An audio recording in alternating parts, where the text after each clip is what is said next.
আসসালামু আলাইকুম রহমতুল্লাহি ওবরকাতুহু। সম্মানিত দর্শক, শেখ হাসিনার জামানাতে আমরা গলা উঁচিয়ে বলার চেষ্টা করতাম অনেক আকার ইঙ্গিতে, আর দেশের বাইরে থেকে রীতিমতো একেবারে যাকে বলা হয় বাম্বু, একটি সরকারকে বাস দেওয়ার জন্য যে সকল অশ্লীল অশ্রাব্য শব্দ ব্যবহার করা দরকার সবই আমরা শেখ হাসিনার জামানাতে করেছি। শেখ হাসিনার জামানাতে গালি সম্রাট হিসেবে যিনি বাংলার যারা গালিবাজ, গালি দিতে চান, এখন বাংলাদেশে যারা গালি দিচ্ছেন, তো এই সকল গালিবাজদের মানুষ পিতা, সবার আধ্যাত্মিক গুরু, তিনি হলেন অস্ট্রিয়া প্রবাসী একজন সিনিয়র সিটিজেন শেফায়েতুল্লাহ সেফু, যিনি নিজেকে সেফুদা বলেন। আওয়ামী লীগ জামানাতে কি হলো, তিনি সবাইকে গালি দিতেন, অকথ্য অশ্রাব্য অশ্লীল ভাষায় গালি দিতেন, এবং সেই গালি এমন গালি যে আওয়ামী লীগের লোকজন ভয়ে থর থর করে কাঁপত। আমাকে একদিন আওয়ামী লীগের একজন এমপি বলছিলেন যে তাকে ফোন করেছে, তো ফোন করার পর ভদ্রলোক মানুষ ডাক্তার হাবিবে মিল্লাত, তো ফোন করে বলতেছে যে আমি সেফুদা বলছি। তো তার তো আসলে জানার কথা না সেফুদা কে, ইত্যাদি ইত্যাদি। তো বললো কোন সেফুদা? তো সে বললো যে গালি ওই পাশ থেকে দিল, রনি ভাই, আমি জিন্দিগিতে কখনো এই ধরনের গালি শুনিনি। তো এই ভদ্রলোক কয়েকদিন আমাকেও টেলিফোন করতেন, আমাকে তার ভালো লাগতো, আমাকে খুব ভালো লাগতো। তো অনেক খোলামেলা কথাবার্তা বলতেন যে রনি ভাই দেখেন, আমি যদি এই যে আমার গালিকে সবাই ভয় পায়, মওদুদ আহমেদ 1.5 ঘন্টা 2 ঘন্টা আমার সাথে কথা বলেন, তারপরে আওয়ামী লীগের সব মন্ত্রী এমপি আমি টেলিফোন করলে আমার সাথে সবাই কথা বলেন, আমি যদি গালি না দিতাম তাহলে কি সবাই সেই আমার সঙ্গে এভাবে কথা বলতো? তো সেই গালিকে সে ভীষণ রকম ভয়, যাকে বলা হয় তার গালিকে ভয় পেত, আর এটাকে সে গর্ব হিসেবে নিত। তো এই কাজ করতে করতে বেশ কয়েকজন লোকের সঙ্গে তার শত্রুতা তৈরি হয়ে গেল। তার মধ্যে সেই আওয়ামী লীগপন্থী সম্ভবত এক ভদ্রলোক আছেন, আসাদ পংপং তার নাম, তিনি মালয়েশিয়াতে থাকেন। তো শেফায়েতুল্লাহ সেফু সাহেব একদিন আমাকে বললেন যে এরকম, রনি ভাই, এই লোকটা আমার জীবন হারাম করে দিয়েছে।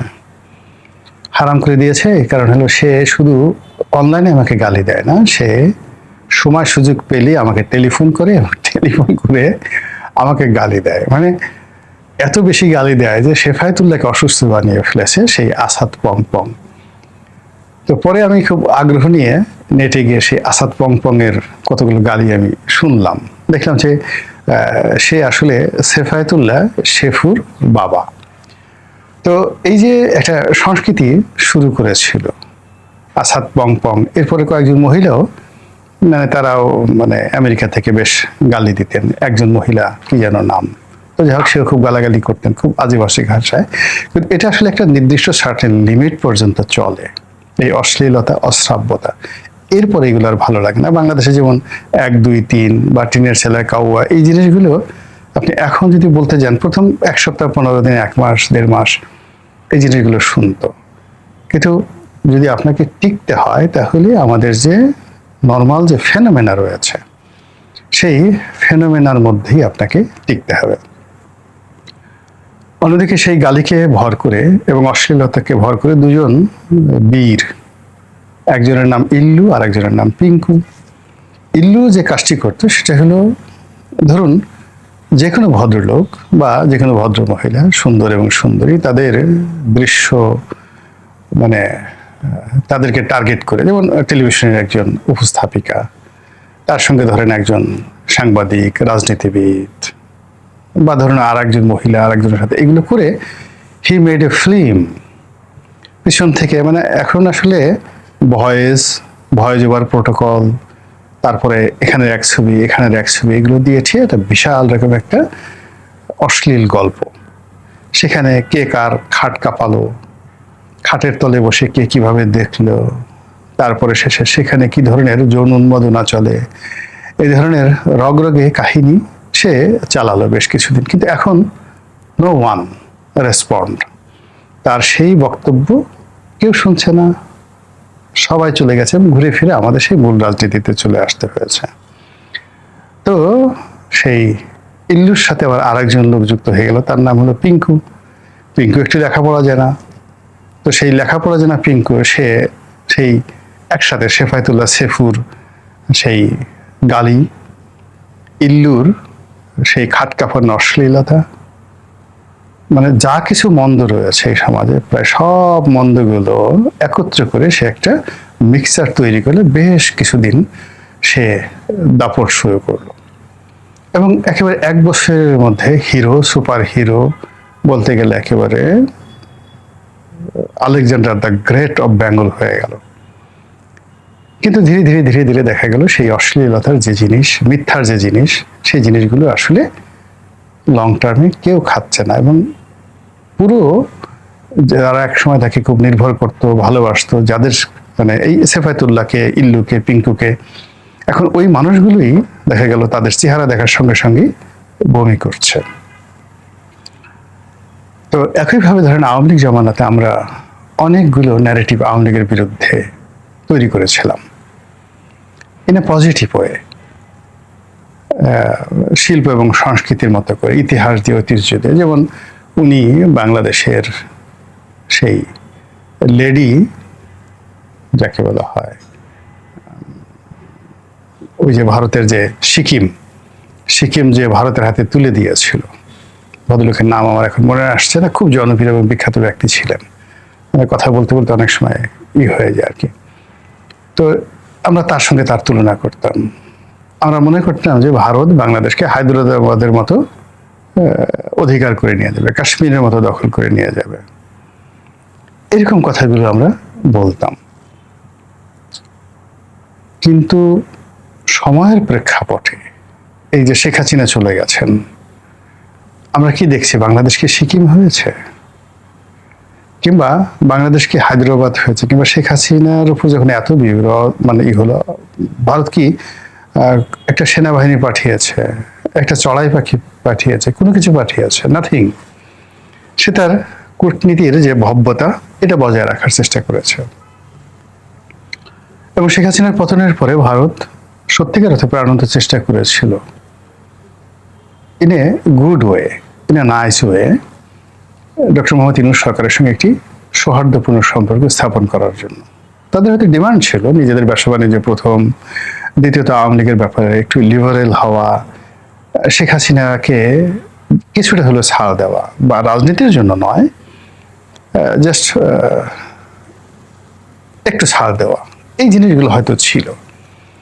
কিন্তু ডক্টর মোহাম্মদ ইউনূসের উপরে যেভাবে আমেরিকা ভর করলো, যেভাবে ডিপ স্টেট ভর করলো, যেভাবে জঙ্গিরা ভর করলো, যেভাবে ইল্লু এবং পিঙ্কুদের যে অন্ধ ভক্ত যারা আছে যেভাবে ভর করলো, সব মিলিয়ে দেখলো, মানে ভারত দেখলো যে এই লোকের সাথে যদি এক টেবিলে বসি, একসাথে আলাপ আলোচনা করি, তাহলে it will create a huge problem for us, এটা আমাদের জীবনে একটা বিরাট সমস্যা তৈরি করবে।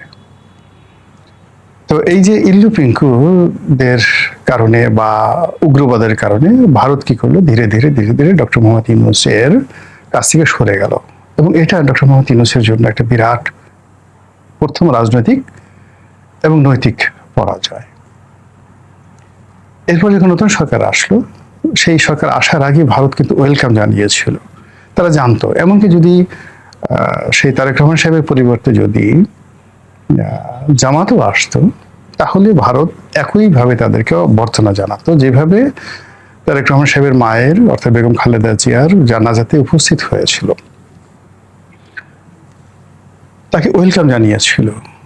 কিন্তু এখানেও একই অবস্থা, তারা যখন দেখলো যে এই সরকারের মধ্যে আর ডক্টর মোহাম্মদ ইউনূসের সরকারের মধ্যে বেসিক এবং ফান্ডামেন্টাল এই দুটো বিষয়ে তেমন কোনো পরিবর্তন নেই,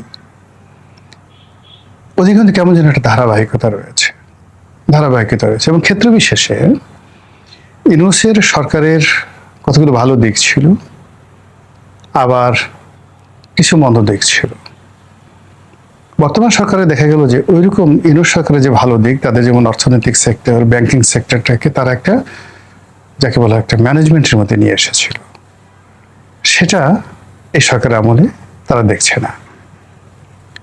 এরপর হলো যেহেতু তাদের একটা রাজনৈতিক প্ল্যাটফর্ম ছিল না, সেক্ষেত্রে সারা বাংলাদেশের প্রত্যন্ত অঞ্চলে যে রাজনৈতিক কুকর্মগুলো হচ্ছিল সেগুলো বিএনপি বা অন্যান্য যারা লোকজন আছে তারা করছিল, ভারত এটা বুঝছিল। এই জন্য আসলে ইউনূসের ব্যাপারে, ডক্টর ইউনূসের ব্যাপারে তাদের একটা সফট কর্নার ছিল, কিন্তু এটা প্র্যাগম্যাটিক করার জন্য, এটাকে ফ্রুটফুল করার জন্য আসলে ভারত চেষ্টা সত্ত্বেও সেখানে এগোতে পারেনি। এটা হলো রিয়েলিটি। এখন আপনি চিন্তা করুন যে তারেক রহমান সাহেব সরকার যখন এলো তখন সে চিন্তা করলো যে না, এখন হবে, সবকিছু হবে। বলা হয়ে থাকে যে তারেক রহমান সাহেবের আগমন, তারপরে যাকে বলা হয় এই সরকারের যে সফলতা যা কিছু আছে, এর পিছনে ভারতের একটা হিউজ কন্ট্রিবিউশন আছে। কিন্তু গত 4 মাসে যে কোনো কারণে হোক ভারতের সাথে একটি বিষয় এগোয়নি, আগামীতে এগোবে তার কোনো সম্ভাবনা নেই।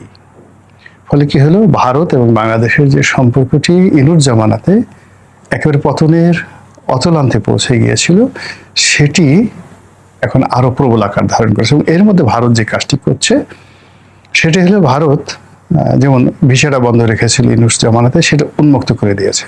মানে কোনো অবস্থাতে এদেশের জনগণ, মানে সরকারের জন্য যেন জনগণের সাথে তাদের সম্পর্কটা নষ্ট না হয়, তারা বিভিন্ন ব্যবসায়ী গ্রুপ, বিভিন্ন সংবাদপত্র থেকে শুরু করে তাদের যে কানেক্টিভিটিগুলো ছিল, সংবাদপত্র জগতে অনেকগুলো পত্র পত্রিকাকে তারা ফাইন্যান্স করত, অনেকগুলো সম্পাদককে তারা পুষত, অনেকগুলো মিডিয়া হাউসকে তারা পুষত, সেই জায়গাগুলো তারা আবার রিভিল্ড শুরু করে দিয়েছে। ফলে এই 4 মাসের মধ্যে সরকারের যে প্রবলেমগুলো হয়ে গেছে, জনগণ, সিভিল সোসাইটি থেকে শুরু করে আরো সবাই অনেকেই ভারতমুখী হয়ে পড়েছে, সরকারকে কোনো রকম পাত্তাই দিতে চাচ্ছে না। আপনি চিন্তা করুন, খালি বলছে যে ভিসা উন্মুক্ত করে দেওয়া হলো, মাত্র একদিনে 24 আওয়ার্সে একটি দেশে যাওয়ার জন্য যদি 1.5 লাখ মানুষ দরখাস্ত করে, এরকম দৃশ্য আপনি কখনো কোথাও দেখেছেন? 1.5 লাখ লোক একত্র করলে মানে কত হয়? পল্টন ময়দানে ধারণ ক্ষমতা হলো মাত্র 20,000। এই যে আমরা পল্টনে যে জনসভা করি, আর সেই আপনি যদি ফকিরাপুল থেকে শুরু করে একেবারে কাকরাইল পর্যন্ত, যেটাকে সবচেয়ে বৃহত্তর সমাবেশ হয় বিএনপির নয়াপল্টন অফিসের সামনে, সাকুল্যে 25 থেকে 30,000 লোক দাঁড়াতে পারবে, নট মোর দ্যান দ্যাট। অর্থাৎ চিফ জাস্টিসের বাসা থেকে একেবারে সেই ফকিরাপুল মোড় পর্যন্ত ওই রাস্তার আপনি যদি একজন লোক দাঁড়াতে 4 স্কোয়ার ফিট জায়গা ধরেন বা 6 স্কোয়ার ফিট জায়গা ধরেন, মেপে দেখেন 30,000 লোকের বেশি হবে না। তো সেখানে 1.5 লাখ লোক ভারতীয় দূতাবাসে দরখাস্ত করেছে একদিনে। তাহলে বোঝার চেষ্টা করুন কত বড় লাইন হয়েছে, কি পরিমাণ লোক সেখানে গেছে, এবং ওটা সামাল দেওয়ার জন্য ভারতের কি পরিমাণ ম্যানেজমেন্ট সেখানে ছিল। That happened. তো এই কাজটি ভারত করছে। তাহলে এর থেকে বোঝা যায় যে ভারতের সাথে যে বাংলাদেশের যে সম্পর্ক, বা বিদেশ থেকে আমরা যে সকল অপপ্রচার চালাচ্ছি, প্রচারণা চালাচ্ছি, তার বাইরে ভারতকে গালাগালি করবে কিন্তু চিকিৎসার জন্য ভারতে যাবে, ভারতকে গালাগালি করবে, ভারতের পেঁয়াজ খেতে হবে, ভারতে গালাগালি, ভারতের শাল পড়তে হবে, কলকাতা যেতে হবে।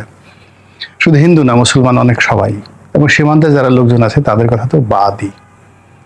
তো এই যে একটা বন্ধন, সেই বন্ধনটাকে ভারত কাজে লাগাচ্ছে। কাজে লাগিয়ে তারা আওয়ামী লীগকে প্রমোট করার, সরকারকে ডিমোরালাইজ করার বিভিন্ন রকম তাদের যত রকম গোয়েন্দার টেকনিক আছে, সেই টেকনিকগুলো তারা কাজে লাগাচ্ছে। আর এই টেকনিকের মধ্যে গত 2 বছর ধরে যে কথাটি সবচেয়ে বেশি মানে আলোচিত হচ্ছে, সেটা হলো আসলে শেখ হাসিনা দেশ বিক্রি করতে চায়নি।